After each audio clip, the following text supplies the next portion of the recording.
ಕೋಮುಲ್ ಆಡಳಿತ ಮಂಡಳಿಯ ನಿರ್ದೇಶಕರ ಸ್ಥಾನಕ್ಕೆ ಚುನಾವಣೆ ನಡೀತಾ ಇದೆ. ಏನಾಯ್ತು ಇದರಲ್ಲಿ ನೋಡೋಣ. ಕೋಮುಲ್ ಮತದಾರರಿಗೆ ಬಂಪರ್ ಆಫರ್ಸ್ ಅನ್ನು ನೀಡಲಾಗ್ತಾ ಇದೆ. ಮತ ಹಾಕಿ ಬಂದಂತ ಮತದಾರರಿಗೆ ಕುಕ್ಕರ್ ಅನ್ನ ಗಿಫ್ಟ್ ಕೊಡ್ತಾ ಇದ್ದಾರೆ.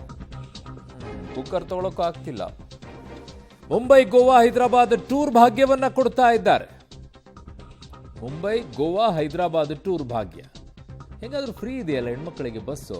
ಓಕೆ, ಜೊತೆಗೆ ಮತದಾರರಿಗೆ ಕೈ ತುಂಬ ಹಣದ ಭಾಗ್ಯ. ಎಷ್ಟು? 500, 1000ನ? ಇಲ್ಲ ಗ್ಯಾರಂಟಿ ಯೋಜನೆ ಇರುವಂಥ 2000ನೇ ಇದ್ರ ಮೂಲಕವಾಗಿ ಕೊಡ್ತಾ ಇರೋದ? ನಗರದ ಸರ್ಕಾರಿ ಬಾಲಕಿಯರ ಪದವಿ ಪೂರ್ವ ಕಾಲೇಜಿನಲ್ಲಿ ಮತದಾನ. ಇದಕ್ಕೂ ಒಂದು ಚುನಾವಣೆ ನಡೆಸಬೇಕಾ? ಓಪನ್ ಆಗಿ ಇಟ್ಬಿಡ್ರಿ, ಹೇಳಿಬಿಡಿ ಇಂಥ ಚುನಾವಣೆ ನಡೆದ್ರೆ ಇಂತಿಷ್ಟು ಫಿಕ್ಸು, 500 ರೂಪಾಯಿ ಫಿಕ್ಸು. ಒಂದು ಗಿಫ್ಟ್ ಯಾವುದಾದ್ರೂ ಅವ್ರಿಗೆ ಇಷ್ಟ ಬಂದಂಗೆ ಕೊಡಿಸ್ಬೋದು. ಅದು ಡೈಮಂಡ್ ಆದರೂ ಇರ್ಬೋದು, ಚಿನ್ನನಾದರೂ ಇರ್ಬೋದು, ಇನ್ನೇನಾದರೂ ಇರ್ಬೋದು. ಫ್ರೀ ಇವೆಲ್ಲವೂ ಕೂಡ ಕೊಡ್ತೀವಿ. ಅಧಿಕೃತವಾಗಿಯೇ ಮಾಡಿಸ್ಬಿಡಿ. ಈ ರೀತಿಯಾಗಿ ಚುನಾವಣೆಯನ್ನು ಮಾಡೋದನ್ನು, ಚುನಾವಣೆ ಹೆಸರನ್ನು ಯಾಕ್ರಿ ಕೆಡಿಸ್ತೀರಾ? ಹಿಂದಿನಿಂದಲೂ ಮಾಡ್ಕೊಂಡು ಬಂದಿದ್ದು ಅದನ್ನೇ, ಈಗಲೂ ಮಾಡ್ಕೊಂಡು ಹೋಗ್ತಾ ಇರುವಂಥದ್ದು ಅದನ್ನೇ. ಈ ಕುಕ್ಕರು 6 ತಿಂಗಳು ಬರುತ್ತೋ 1 ವರ್ಷ ಬರುತ್ತೋ ಗೊತ್ತಿಲ್ಲ. ಅವನು ನಿಮಗೊಂದು ಕುಕ್ಕರ್ ಕೊಟ್ಬಿಟ್ಟು ಅದೇ ಪೊಸಿಷನಲ್ಲಿ ಕೂತವನು 1 ವರ್ಷದಲ್ಲಿ ಏನು ಲೂಟಿ ಹೊಡಿಬೇಕು ಲೂಟಿ ಹೊಡಿತಾನೆ. ಅಯ್ಯೋ, ಜನಕ್ಕೆ ಯಾವಾಗ ಬುದ್ಧಿ ಬರುತ್ತೋ.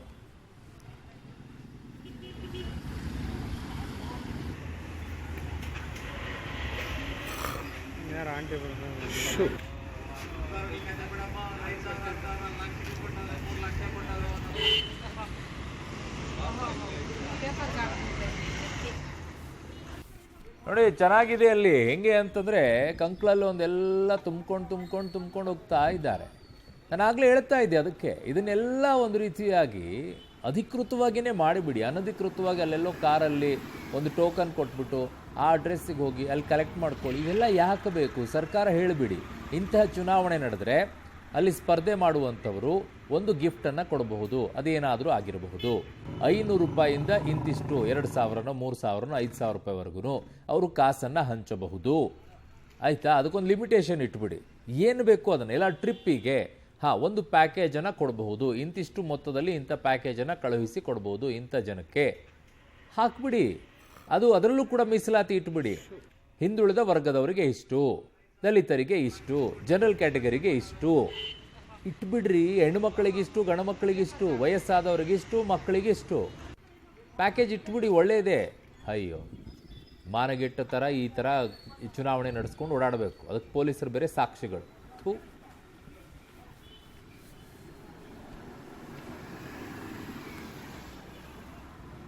ನನ್ನ ಸಹೋದ್ಯೋಗಿ ಈಗ ಕೋಲಾರದಿಂದ ರವಿ ನನ್ನ ಸಂಪರ್ಕಕ್ಕೆ ಸಿಗ್ತಾ ಇದ್ದಾರೆ. ರವಿ, ಇದಕ್ಕೋಸ್ಕರ ಚುನಾವಣೆ ಯಾಕ್ರಿ ನಡೆಸಬೇಕು? ಇಷ್ಟೆಲ್ಲ ಇಸ್ಕೊಂಡ್ಬಿಟ್ಟು ವೋಟ್ ಏನು ಹಾಕ್ತಾರೆ? ಅದರಲ್ಲಿ ಗೆಲ್ಲೋದೇನು? ಜನಕ್ಕೆ ಇನ್ನೂ ಬುದ್ಧಿ ಬರಲಿಲ್ಲ. ಒಂದು ಕುಕ್ಕರು, ಒಂದು ಗಿಫ್ಟು, ಇದನ್ನೆಲ್ಲ ಮಾಡಿಬಿಟ್ಟು ಇವರ ಹೆಸರಿನಲ್ಲಿ ಅವ್ರು ಎಷ್ಟು ದುಡ್ಡು ಮಾಡ್ಕೊಳ್ತಾರೆ ಅನ್ನುವಂಥದ್ದು ಅರ್ಥನೇ ಆಗಲ್ವಾ ಅಂತ ಜನಕ್ಕೆ ಇನ್ನೂವರೆಗೂ. ಖಂಡಿತ ಅರುಣ್, ಇದೊಂದು ರೀತಿಯ ರೈತರ ಸಂಸ್ಥೆ ಮತ್ತೆ ಸಹಕಾರಿ ಸಂಸ್ಥೆ, ಸಹಕಾರಿ ಮತ್ತೆ ರೈತರ ಸಂಸ್ಥೆಯಲ್ಲಿ ಹೀಗೆ ಲಕ್ಷಾಂತರ ರೂಪಾಯಿ ಒಂದು ಮತಕ್ಕೆ ಬಾಜಿ ಆಗ್ತಾ ಇರೋದು ನಿಜಕ್ಕೂ ಒಂದು ದುರಂತ ಅಂತಾನೆ ಹೇಳ್ಬೋದು. ಯಾಕಂದ್ರೆ ಕಳೆದ DCC ಬ್ಯಾಂಕ್ ಚುನಾವಣೆ ಇರ್ಬೋದು, ಈಗ ಕೋಮುಲ್ ಚುನಾವಣೆ ಇರ್ಬೋದು, 2 ಚುನಾವಣೆಗಳು ಕೂಡ ರೈತರೇ ಕಟ್ಟಿರುವಂತ ಸಂಸ್ಥೆಗಳು. ಆದ್ರೆ ರೈತರಿಂದ ಈ ಸಂಸ್ಥೆಗಳಿಗೆ ಯಾವುದೇ ಪ್ರಯೋಜನ ಸಿಗುವಂತ ಎಲ್ಲ ಲಕ್ಷಣಗಳು ಕಾಣಿಸ್ತಾ ಇಲ್ಲ ಅರುಣ್. ಯಾಕಂದ್ರೆ ಇಲ್ಲಿ ಸ್ಪರ್ಧೆ ಮಾಡ್ತಾ ಇರೋರು ಎಲ್ಲರೂ ಕೂಡ ರಾಜಕಾರಣಿಗಳು, ಜೊತೆಗೆ ಬೇರೆ ಬೇರೆ ಪ್ರಭಾವಿ ಮುಖಂಡರುಗಳು. ಇವರಿಂದ ರೈತರು ಮತ್ತೆ ಮಹಿಳೆಯರ ಏಳಿಗೆ ಆಗುತ್ತೆ ಅನ್ನುವಂಥದ್ದು ನಿಜಕ್ಕೂ ಒಂದು ರೀತಿ. ಕಾಸು ಎಷ್ಟು ಕೊಡ್ತಾ ಇದ್ದಾರೆ? ಈ ಕುಕ್ಕರ್ ಕೊಟ್ಟರು ಕಾಸು ಎಷ್ಟು ಕೊಡ್ತಾ ಇದ್ದಾರೆ? ಮತ್ತೆ ಟೂರ್ ಪ್ಯಾಕೇಜ್ ಎಷ್ಟು? ಕಳೆದ 1 ವಾರ ಮತ್ತೆ 15 ದಿನದಿಂದ ಕೂಡ ಟೂರ್ ಪ್ಯಾಕೇಜ್ ಇರ್ತಕ್ಕಂಥದ್ದು. ಈ ಟೂರ್ ಪ್ಯಾಕೇಜ್ ಮತ್ತೆ ಗಿಫ್ಟ್ಗಳು ಜೊತೆಗೆ ಕಾಸು 2 ರಿಂದ 3 ಲಕ್ಷ ಹೋಗ್ತಾ ಇದೆ ಅನ್ನೋ ಒಂದು ಮಾತುಗಳನ್ನ ಸದ್ಯ ಮತದಾರರೇ ಹೇಳ್ತಾ ಇರ್ತಕ್ಕಂಥದ್ದು. ಅಂದ್ರೆ ಒಂದು ಓಟಿಗೆ ಎಷ್ಟು?